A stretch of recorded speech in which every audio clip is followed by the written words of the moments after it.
A 15-year-old murdered, gunned down in what police say was an unprovoked attack. Today, the renewed appeal for any witnesses to come forward a month after the killing.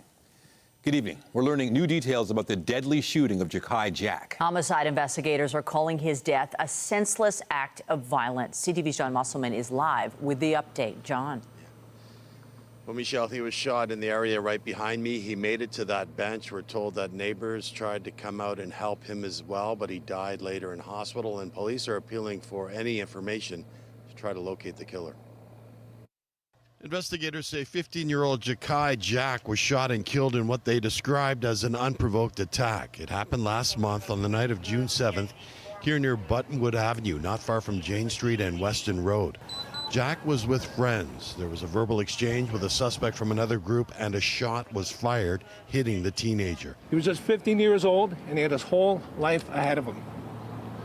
He was not involved in any gangs or any kind of criminality. Police say they have recovered surveillance video from the area. Neighbors tell CTV News they heard at least 5 gunshots, and they ran outside to help the wounded teenager. They declined to speak on camera, expressing concerns about safety. The victim died later in hospital. The suspect fled the scene. Superintendent Richard Harris says this murder has shaken the community. This was an unimaginable loss for Jakai's family, his friends, for his school community, and for the entire neighborhood. Police are appealing for witnesses. They are also warning that anyone helping the suspect evade police could face criminal charges. Some people don't realize that what they're doing, if they're helping somebody cover up after a murder, hide evidence, evade police, they may not realize that there are criminal charges associated with that. Detectives are asking any of the people who were there that night to do the right thing and contact police. And police are appealing for the public's help. If you know anything about this case, or if you were here in that area that night, you're asked to call Crime Stoppers or Toronto Police. Reporting live, I'm John Musselman. I'll send it back to you. Thank you, John. Turning now to a community mourning the loss of another young life. A funeral was held today for Abdulaziz Sar. The 14-year-old was fatally stabbed inside a McDonald's in the city's East End over the weekend. Police are still searching for suspects. CTV's Raheem Ladani is live in Scarborough with more on the ceremony. Raheem. Hi, Nathan. There were well over 100 people here earlier this afternoon for the funeral service of Abdulaziz Sar. It's important to note that we were granted permission to be here for the service as the investigation into the teen's death continues. The body of 14-year-old Abdulaziz Sar was guided out of the Spiritual Society Canada in Scarborough as family, friends, and community members lay him to rest. Members of the congregation participated in a funeral prayer and, following Muslim tradition, were asked to forgive the sins of the departed. The first sunnah is that you forgive him for what he has owed you. Leading the service was Omar Qadri, a teacher at the Mecca Islamic Center, where Sar was known for his constant presence and volunteering. In a statement shared on social media, management at the Islamic Center write, "Sar was a beacon of joy in our community, always smiling, always kind, always bringing warmth to those around him. He greeted everyone with respect, radiated positivity, and carried himself with grace beyond his years. His presence uplifted all who knew him. He was deeply committed to his faith and studies, showing up every day with eagerness to learn and a heart full of love for his teachers and peers." Sar was fatally stabbed near a McDonald's in the area of Coxwell and Eastern Avenues just after 10 p.m. Saturday night. Paramedics were flagged down to the McDonald's where the teenager was found inside. He died from his injuries in hospital. The circumstances that led to the teen's murder are not clear. Homicide investigators are aware of videos circulating online, but so far have not released any details about possible suspects. The Islamic Center has also organized a GoFundMe, which has so far raised nearly $25,000 to cover funeral costs and support Sar's family. As for the investigation, Toronto police say they expect to have more information to share about Sar's death with the public in the coming days. This was the city's 19th homicide so far this year. Reporting live, I'm Raheem Ladani. Nathan, back to you. Thank you, Raheem. Also tonight, they breed rapidly and seem to have no problem making themselves at home. Rats on the agenda at City Hall as council weighs in on the plan to tackle Toronto's pest population. Peel Regional Police have made 3 more arrests as they investigate robberies targeting members of the South Asian community who may also identify as LGBTQ2S+. In at least 3 incidents, investigators say suspects used social media to arrange meetings with victims under false pretenses. It's alleged the victims were then robbed and in some cases threatened with a firearm. In May, 20-year-old Abhijot Singh of Brampton and 21-year-old Ridhampreet Singh of Mississauga were arrested and charged with multiple offenses, including kidnapping. Similar charges followed last week for 18-year-old Hardil Singh Merok of Brampton and 2 teen boys, aged 16 and 17. In this case, we've got accused that are portraying themselves as members of the 2S LGBTQ+ community to create that sense of trust. We are pretty confident that if they've done it to these 3 individuals, the victims that have come forward, and again, I'll commend them for their courage in doing so, there may be others that are hesitant to come forward. Police have issued an arrest warrant for 20-year-old Preetpal Kunar of Mississauga for similar offenses as their investigation continues. And Toronto police are investigating after shots were fired in Scarborough early this morning. Police were called to Wind Garden Court and Crow Trail at 6:50 a.m. near Nielsen and Finch. They say they found evidence of gunfire on the scene, including damage to a home and vehicle. No injuries were reported, and investigators have not released any suspect information. And 1 person was rescued from a house fire this morning near Dundas and Jarvis. Firefighters were called to the home on Pembroke Street around 5:45. They spotted smoke on the 2nd floor. 1 person was brought to safety from the roof. No injuries were reported, and the flames were put out. Investigators haven't said what might have caused the fire. More news in a moment, but first, a look outside this hour where it has been a decent summer day, a fair share of cloud cover, but not looking too bad right now as we head into the evening hours. We do, however, have our eye on the sky. Jessica Smith is here with a look at the current conditions, potentially stormy ones. Yeah, we've been watching it all day, right? It's been around the GTA. We've escaped most of it, but as we head in towards this kind of early part of our evening, we're watching a line of showers potentially making their way towards us, but these come so fast and furious, so as quickly as they show up, they are gone. We're looking at some severe thunderstorm watches through Goderich, Owen Sound, Hanover, and Barrie, and in towards southwestern Ontario. We're clear through the GTA for now, but as we head in towards kind of that 8 to 9 p.m. window, we could see a pop-up shower for us here in the downtown core and closer through the GTA. There's that rain right now. We'll see how it tracks as it makes its way towards us here, but for the now, or at least we're relatively dry, so holding on to a little bit of sunshine. Temperature-wise, it's not terrible out there, but we are holding on to the heat as we wrap up our day today and step into the day tomorrow. Coming up, a full look at your long-range forecast. Right now, it's back to Nathan. All right, thank you, Jess. Halton Regional Police say a cyclist who was seriously hurt in a collision in Milton last Friday has died. Investigators say the 24-year-old victim was hit by a Toyota SUV being driven by a 71-year-old Mississauga man who remained at the scene. The crash happened on James Snow Parkway near Main Street East at around 11:20 p.m. on July 4th. Police are asking anybody with information or dash cam footage to share it and to get in touch. Meanwhile, York Regional Police have charged a 17-year-old cyclist after a collision with a car yesterday in Vaughan. This happened near Beverly Glen Boulevard in Dufferin around 3 p.m. Investigators are alleging the boy was riding the wrong way while not wearing a helmet. Cyclists under 18 are required by law to have head protection. The boy suffered minor injuries and now faces a charge of careless driving and operate bicycle no helmet. Well, it has happened again. What, you ask? Well, the speed enforcement camera on Parkside Drive has been damaged for the 6th time in less than a year. The post on which the camera is mounted is still standing, but the device itself is gone.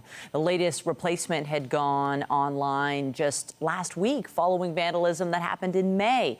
This time around, city officials installed a separate surveillance camera to keep an eye on the speed camera. Toronto police say they're aware of this latest incident as they investigate a string of similar cases across the city. Now to new efforts to curb rat infestations in the city. A proposed rat response plan was on the agenda today at City Hall, and that's where we find our Beth McDonnell tonight. Beth, should the rats be packing their bags? Michelle, well, they definitely need to be thinking about an exit strategy. The Economic and Community Development Committee just unanimously passed the rat response plan to tackle the problem. 18 months ago in the West End neighbourhood of Bloordale, the battle to get rid of the rats was just beginning for businesses. It was very frustrating for them, especially food businesses that have outdoor patios. It's quite scary if you are sitting on a patio eating dinner and you see a rat scurry across a patio. That's not what we want. Liza Lukashevsky says her store Nut House was thankfully spared. And thanks to an injection of $12,000 into the problem by local businesses, the rats seem to have retreated. We have traps outside all through the neighborhood, and in the last 6 months we've seen a huge decrease. The rats ate poisoned food. Now Toronto is tackling the problem citywide with the Economic and Community Development Committee looking at a rat response plan. It recommends spending $500,000 to hire staff, support public communications, and rat management training. Some of the main objectives: reducing rats' access to food and shelter, helping residents and businesses, and prioritizing response in the worst areas. Everybody has to be in on this. Councillor Alejandra Bravo says construction and climate change are drivers of the problem and pushed for the creation of a plan. One positive, she says, it will require contractors to prevent and manage infestations at city-led construction projects and advise private developers and Metrolinx to have pest management as well. The powers under the Provincial Planning Act to make a requirement of those submissions. I expect that the public and developers and transit agencies will want to get on board with this. Lukashevsky says it's wonderful the plan is underway, and while it should have been done years ago, is a good start. It means that everyone needs to do their part. Do not throw garbage on the street, because that's what rats eat. If you see someone feeding pigeons or squirrels, explain to them that when they're feeding a pigeon, they are breeding a rat. So as long as they stay hidden, they're not eating through parts of our buildings. Like they can eat through metal. They can jump through people's yards when they're having parties. We don't want to see that. The rat response plan is aimed for implementation next year. One concern with the plan came from pet owners. They want to make sure the wrong poison isn't used. Reporting live at City Hall, I'm Beth McDonnell. Michelle, back to you. Thank you, Beth. The Ontario Public Service Employees Union says nearly 10,000 college faculty and staff have either been let go or are set to lose their jobs amid a funding crisis. Union members held a rally in the city today to voice their concerns. CTV's Queen's Park Bureau Chief Siobhan Morris joins us live with all the details. Siobhan. Well, the province says this is all happening because of a unilateral action by the federal government to reduce the number of foreign students coming into Canada. But the union said today it's been warning the province for years that relying on that group of students to keep colleges in the black is a big mistake. We'll be back! College faculty, staff, and students raising their voices to draw attention to a crisis they believe is flying under the radar. We're seeing one of the largest mass layoffs in Ontario's history, with at least 10,000 job cuts by the end of this year. I got redeployed. People like Sarah MacArthur-Timofew. My position was to focus on evidence-based data from the labor market to determine which programs actually needed more enrollment. Hilarious, right? More than 650 programs have been cut or scaled back at Ontario colleges.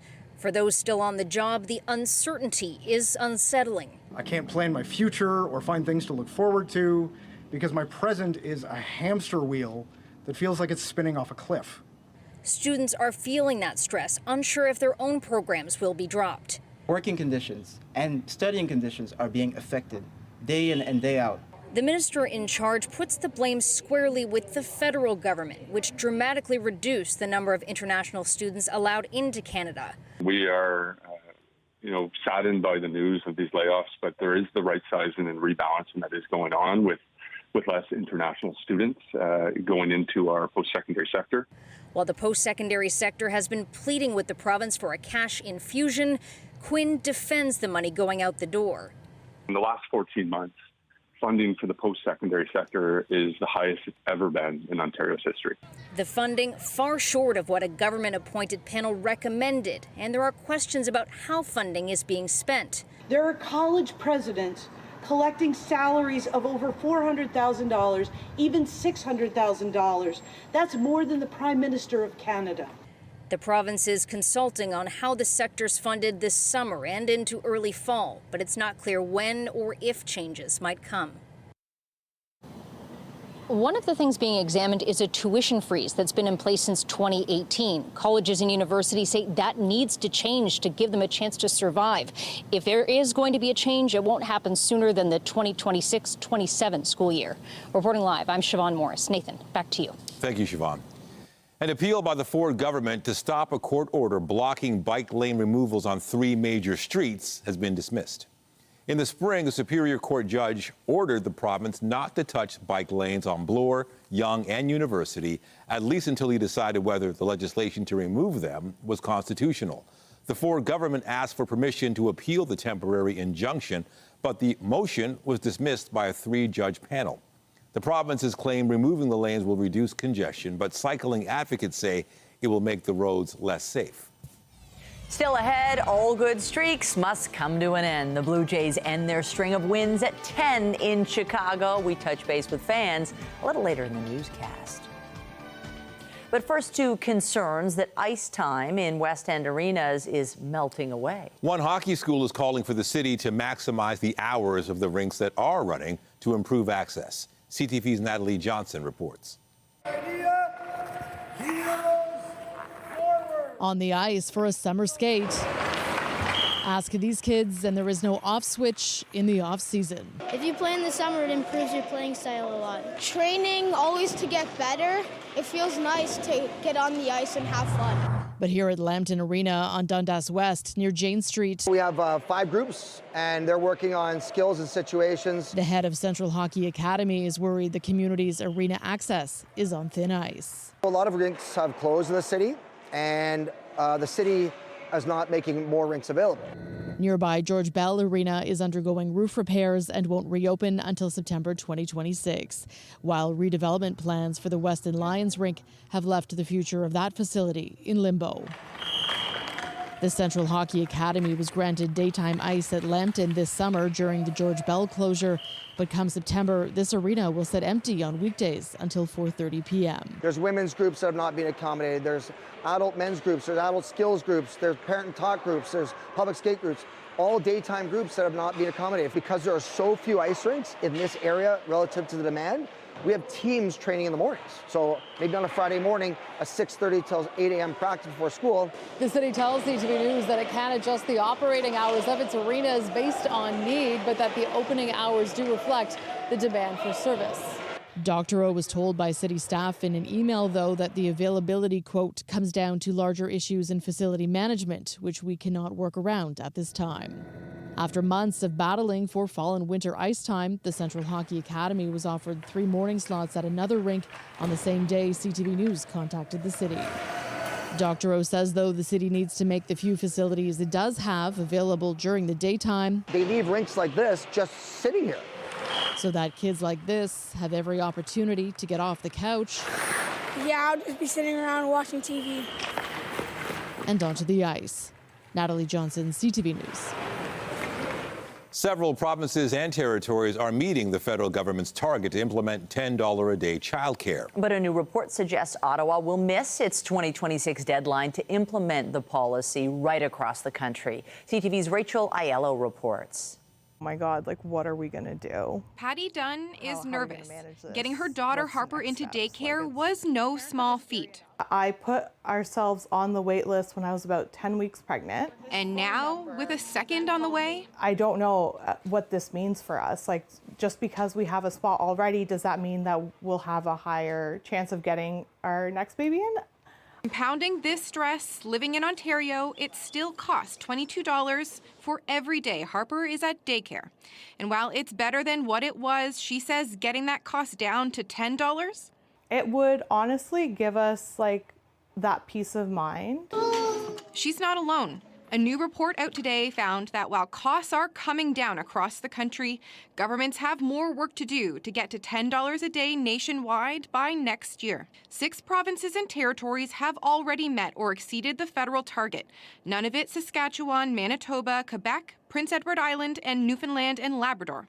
But there are still 5 provinces where care costs more: British Columbia, Alberta, Ontario, New Brunswick, and Nova Scotia. Although people think of this as a $10 a day program Canada-wide, that's the aim.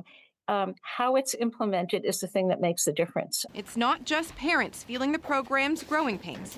It's daycare providers too, because while fees are dropping, demand isn't. Right now I have over 1,200 parents or children waiting on the list with only 500 spaces, and my 500 spaces are full. Today, a spokesperson for the federal families minister touted the $27 billion investment to support province and territories in delivering more affordable childcare, and said the government continues to work with them to deliver on that promise. While that work continues, moms like Patty just want to see more spaces opening up as soon as possible.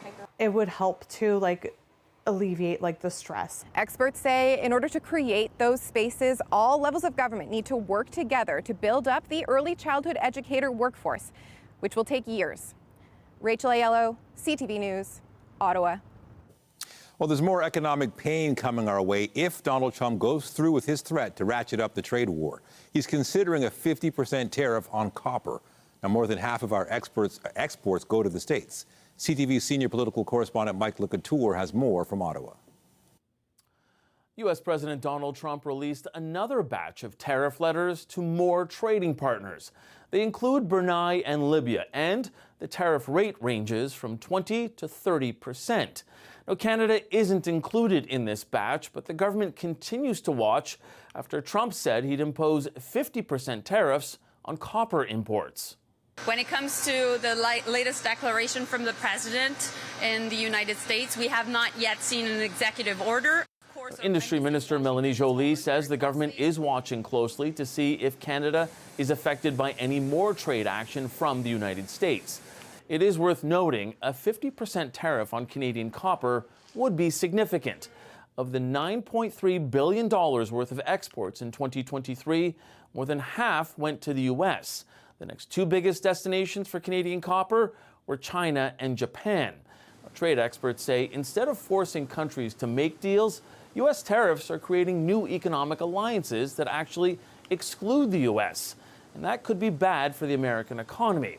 And Canadian lawmakers say the goal is to get a deal that works for workers in this country. My job right now is to make sure that in the context of this trade war, I'm supporting the front lines of this trade war, which are the workers and the companies affected by the unjustifiable and unjustified tariffs. And the clock is ticking. Canada's self-imposed deadline to hammer out an economic and security deal with the U.S. is July 21st. Mike LeCouture, CTV News, Ottawa. In Texas, the search continues nearly a week after those devastating floods killed at least 115 people and are believed to have left more than 160 others missing. We will not stop until every missing person is accounted for. Thousands of staff and volunteers continue to comb through the destruction as search and rescue teams from all over the country join the effort. Officials have come under increasing scrutiny over whether more could have been done to warn people ahead of the flooding. The governor said the Texas legislature will convene a special session later this month to investigate the emergency response and provide funding for disaster relief. Several American lawmakers want Canada to do more to curb wildfire smoke. 6 congressional Republicans from Wisconsin and Minnesota say years of wildfires have undermined air quality in their states and robbed Americans of their ability to enjoy the summer. They pointed to forest management and arson as possible factors, but did not mention climate change. The lawmakers sent a letter to Canada's ambassador urging her to relay their concerns to Ottawa. The Canadian embassy says the letter will be shared with relevant agencies. Well, the Blue Jays were looking to tie a franchise record for wins this afternoon as they wrapped up their series with the White Sox. But it was not to be. Hate to say it, their winning streak has come to an end. Clement running, and Straw sends a fly ball to center. Robert is there, and that's the ball game. The White Sox beat the Jays 2-1 to snap their win streak. Toronto will have tomorrow off before beginning a West Coast road trip with a series against the Athletics. Meanwhile, some young fans got to hit the field at Rogers Centre this afternoon. CTV Sean Leathong reports. Walking off a winner, Blue Jays fan Zach Truen gets to feel what it's like to hit a home run at the Rogers Centre. This is make my dream come true, coming here. Truen is a player with Challenger Baseball, run by the Jays Care Foundation. Challenger Baseball is our adaptive baseball program for children, youth, and adults with disabilities that run in communities across Canada. There are 14,000 players across Canada like Zach, getting experience playing and winning at baseball. Today, 250 lucky players from across the country were invited to the Rogers Centre to step onto the field where their heroes play. It brings the best out of him. He's been coming here since he was 2 years old. You know, sometimes it would be for just an inning or two, but he's worked his way up to now, you know, he'll be here for an entire game. Players as young as 4 and up to their 50s are playing games adapted to their ability. Many, like 5-year-old Ainsley, came with family. Are you a Blue Jays fan? Yes. It feels amazing and a dream come true. It basically is Cole's whole world. His passion is everything Blue Jays. He loves sports and loves baseball, so this has been an amazing morning. And with multiple stations for kids to try, it seems that everybody has a favorite. Probably speed pitch. Aces, obstacle course. What's the most fun thing you've done? Baseball. And with the team in first place, having won 10 games in a row before today, expectations are sky high. They're doing good. I hope they keep on doing well and hopefully win the World Series. They can make it all the way to the final. Think they can win it? They could win the World Series. If they keep going like this, wow. I've never been to another team World Series win ever in my entire life. I was not born yet in '93. But today, these players are the ones celebrating a big win.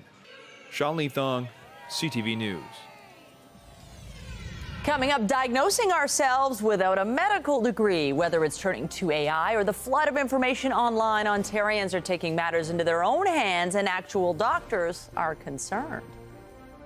And I'm Pat Foran. Coming up on Consumer Alert, many of us have investments with banks and other financial institutions. You may be tempted to try and make more money trying private investing, but it can be risky, and there's a chance you could lose all your funds. All of that story, that's just ahead.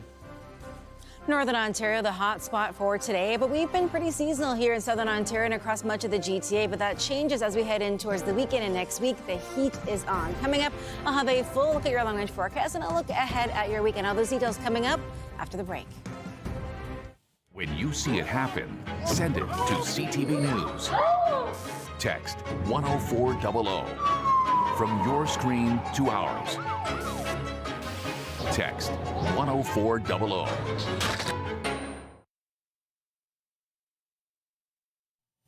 If you have guaranteed investments with your bank, you may make returns of 4 to 5% a year, and your money should be safe and secure. If you trade stocks, you could even make higher returns. Some people hoping to make more than that may choose private investing, but it can be risky. Here's Pat Foran and Consumer Alert. Pat. Thanks, Nathan and Michelle. Many people would like to see their investments grow faster, but you have to be careful if you're offered a chance to make easy money fast. 2 viewers told us they invested with 2 different companies, and now they're concerned their money is gone for good. How much does $30,000 mean to you, Helen? That's my life. Helen Boodoo of Scarborough says it was a year and a half ago when someone she knew offered her the chance to invest in a landscaping company. I said, fine, I don't mind. And then I go take out all my money from my bank and give it to them. And then now I'm broke. Boodoo was told if she invested $30,000, she would get back her principal plus $3,000 interest in just 2 months. She had them sign a promissory note, but when it was time for her funds to be returned, she was told the money was gone. I tell them I want my money. She said, we don't have no money. You give me free money and we enjoying the money. I cry every day. Every day I cry. I'll park some money there and just try something different in stocks and bonds. Nick Hatzamalis of Richmond Hill saw an opportunity to invest in real estate. He invested $60,000 and was told he would receive interest payments for a year and a half and then get back his entire amount. He did receive some monthly payments, but they stopped, and now he's worried his entire investment is in jeopardy. Now I'm in a position where I can't get my money back. At least not anytime soon. I took that gamble and it bit me. Remember that your money is going out there. Remember to be safe. Get a third-party opinion. Marani Law, a firm that helps investors with private lending, says there are risks involved and you need to do your research carefully before investing. go to a lawyer or somebody in the industry who's able to review the documentation before you release your funds. Boodoo went to court to try and get her money back, but her case is at a standstill. Hatsamalis is hopeful his funds will eventually be returned, but both regret trying private investing. I'm 73 years old, and that is all I living on, and they don't want to pay me. So what am I supposed to do? That's what I was going for, something safe, something that I knew I was going to get my money back. I probably would have been better off just putting in a GIC. And you may also see ads on social media saying you can make money quickly investing in cryptocurrencies, or maybe a video with a celebrity or a politician. These ads are fakes generated with AI. If you invest with them, you'll lose your money. On your side, I'm Pat Foran. If you have a consumer story idea, email us at alert@ctv.ca.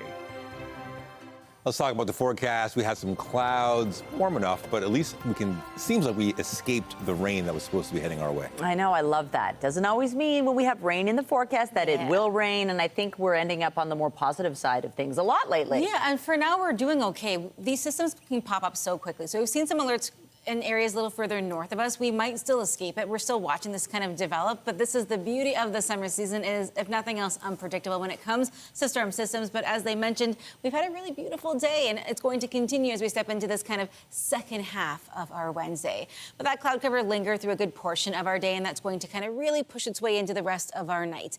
Some late day sunshine kind of help warm things up a little bit, but again, we're still contending with the line of showers pushing its way towards us, knocking on the door right now, prompting a severe thunderstorm warning areas just north of Kitchener and severe thunderstorm watches along the eastern shorelines of Lake Huron and Georgian Bay. We're still watching if this comes to fruition for us. If it does, it's a little closer to about 8 p.m., but they move very quickly, and as soon as those alerts pop up, a lot of times they drop as soon as it passes. So we'll watch this one as we head in towards the rest of our evening. There's that line of showers right now. Again, the bulk of it staying just north of the core, but again, we'll track this one as we head through the rest of our night. As we get in towards our temperatures, though, it is still very warm out there. 25, feeling like 32. Areas in northern Ontario, Peawanuck at 29. All that heat and humidity, when those cold fronts slice their way through, they bring that potential of thunderstorm activity. As we head through the evening, though, the bulk of it is gone. If that blip does show up with rain, it won't last very long, and we're sitting at 19 tonight. We should be at 17, but you factor in the humidex for us here in the city, feeling closer to that low to mid-20 range, and we're holding on at or just above seasonal right across southern Ontario. Into the day tomorrow, another very warm one. We're looking at the very slight chance of a passing shower if you're up very early, but the bulk of our morning just cloudy, and then the sunshine rolls through in the afternoon. 28, feeling like 36. We're at 29 through Waterloo, 28 in Godrich. It is going to be another very toasty one. We're also looking at a UV index on the higher side at a 9 through Windsor and London for us here in the city, and the majority of southern Ontario at an 8. So even on those days you don't have brilliant sunshine, you still have to protect yourself the same way. We're watching that system make its way through.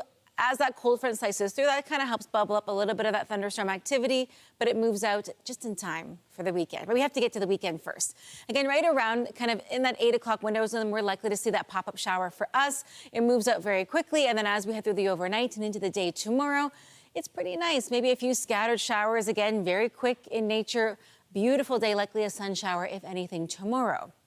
We head in towards our Friday morning. Once again, rinse and repeat, cloudy to start, sunshine into the afternoon, and we're stepping into what is going to be a very hot and very sunny weekend. We're at 30 degrees for your Friday, the same as we head into our Saturday, up to 31, but those humidex values get into that mid to upper 30 range, and they stay there right through to the weekend and in towards the middle of next week. So hydrate and take those breaks in the shade. Hopefully this helps you plan. Nathan, I'll send things back over to you. Thank you, Jess. Thanks. Also tonight, there's a new weight loss drug in Canada offering a potentially stronger shot at shedding pounds. We'll explore the alternative and how it stacks up to others.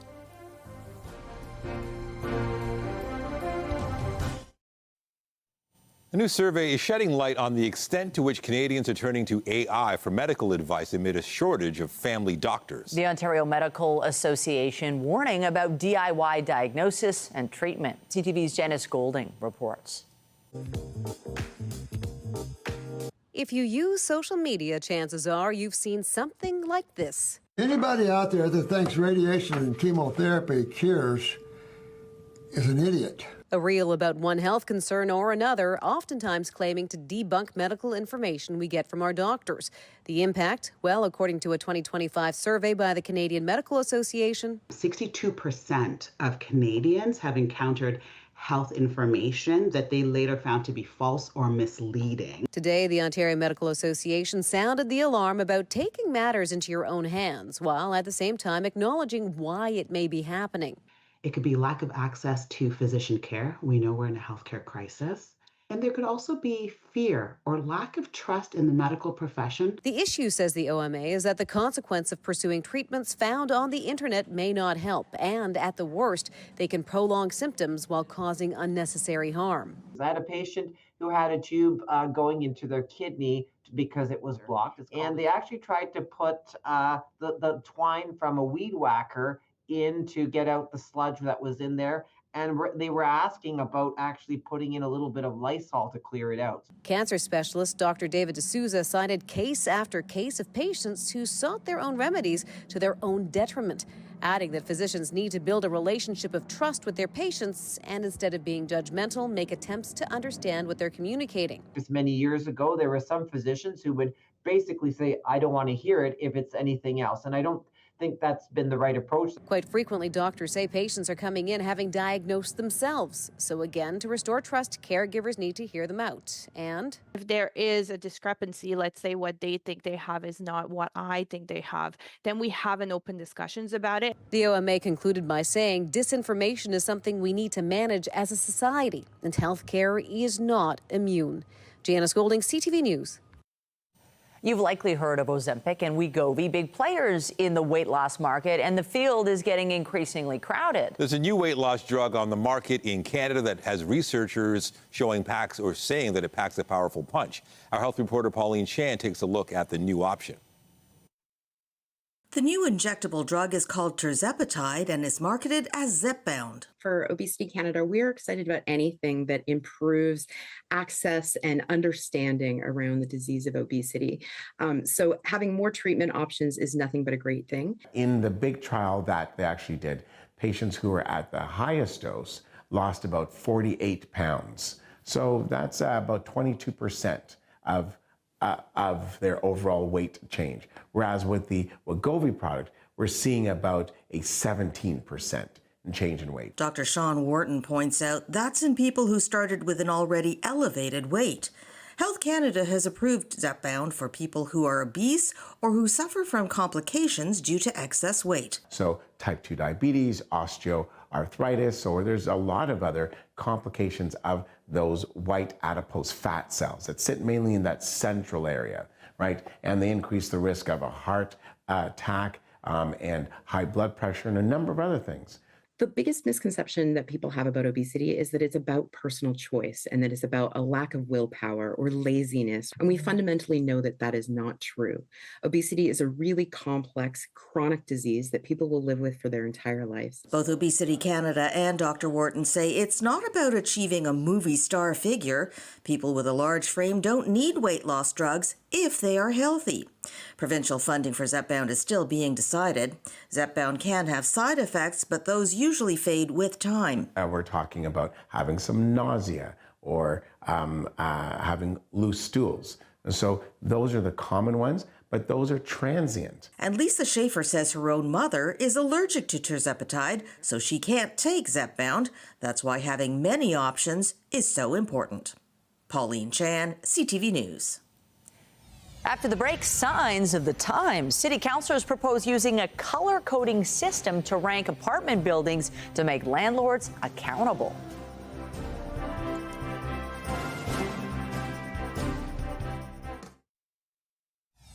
Some people don't realize that what they're doing, if they're helping somebody cover up after a murder, hide evidence, evade police, they may not realize that there are criminal charges associated with that.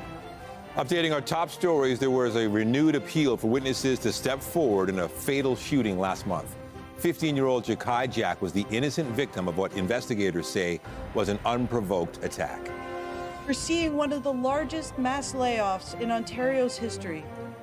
A rally was held today in support of college faculty and staff. Their union says nearly 10,000 of them have been let go or will lose their jobs by the end of the year. More than 650 college programs have been cut or scaled back. The province blames the federal government, which reduced the number of international students allowed into Canada. A lot of rinks have closed in the city, and the city is not making more rinks available. The Central Hockey Academy says there's not enough ice available this summer in an area of the West End.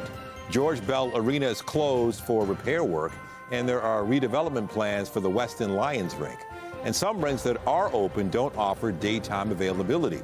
The city says it can adjust operating hours based on need, but opening hours reflect demand for summer. Remember to keep up to date day and night at ctvnewstoronto.ca and by downloading the CTV News app. And if you have a news tip, photos, or video of breaking news to share with us, let us know. NVIDIA hit a milestone today. B&M Bloomberg Morella Fernandez has more on that and other business headlines. NVIDIA has become the most valuable company in history. It's the first to be valued at more than $4 trillion, hitting that mark during the course of the trading day. The tech company's stock is up 22% this year. Its chips vital to the rollout of artificial intelligence. The previous record was held by Apple, which soared to $3.9 billion in market cap in December of 2024. Here's how the trading day ended. The Canadian dollar dropped slightly to 73.03. West Texas Intermediate also had a small dip to 68.60. Our fix on Western Canadian Select has it up 54 cents to 56.30. And the TSX is up 68 points today, ending the day at 26,972. Those are your business headlines. I'm Morella Fernandez. The Business Report is brought to you by Canadian Western Bank, the bank built for business. Housing advocates are supporting a new push at Toronto City Council to call out unsafe rental apartments in the city. Councillors Josh Matlow and Chris Moyes are calling for landlords to post color-coded rent-safe signs similar to the city's Dine Safe program on apartment buildings with property standards violations. When restaurants receive a yellow poster accompanied by orders to comply, their owners and managers are highly motivated to resolve any outstanding issues and earn that green poster back. I firmly believe that the same principle will apply to our landlords and their management companies. The proposal will now go to Council Committee for consideration. Just ahead, a musical score on the Lakeshore. Sean Jones and his band get set for a summer residency at the iconic Palais Royal. We'll hear from the award-winning Toronto singer after the break.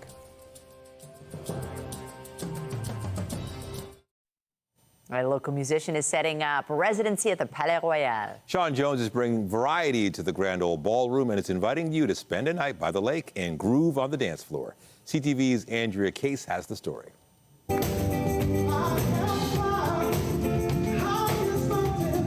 Sean Jones and his band are warming up for a special gig at the Palais Royal.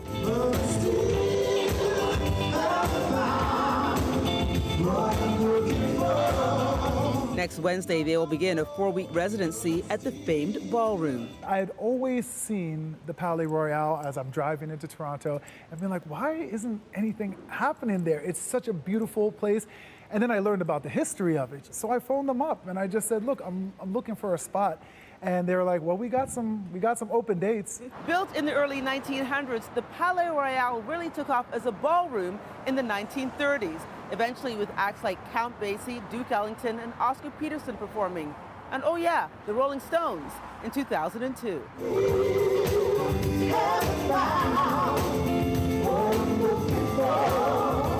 Born in Toronto, the once shy high school student's life changed forever one day in French class. I went up to the front of class, butterflies in the stomach, and I started singing, and every girl in that room just went.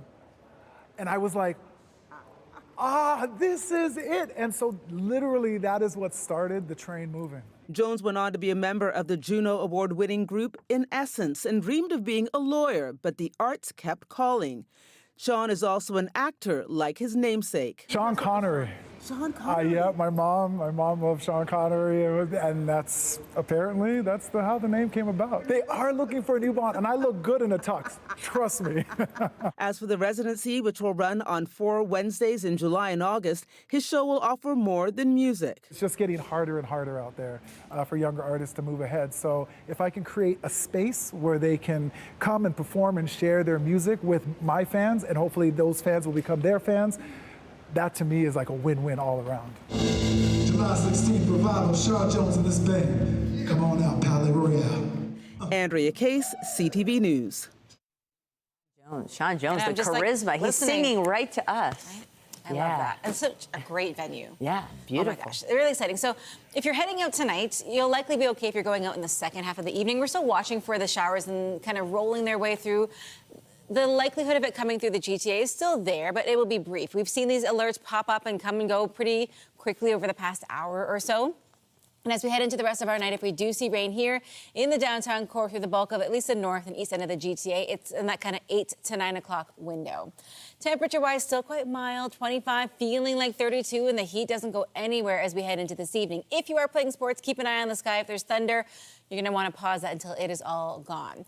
Temperature-wise, into the day tomorrow, back up to 28, but by Friday, Saturday, it's looking nice.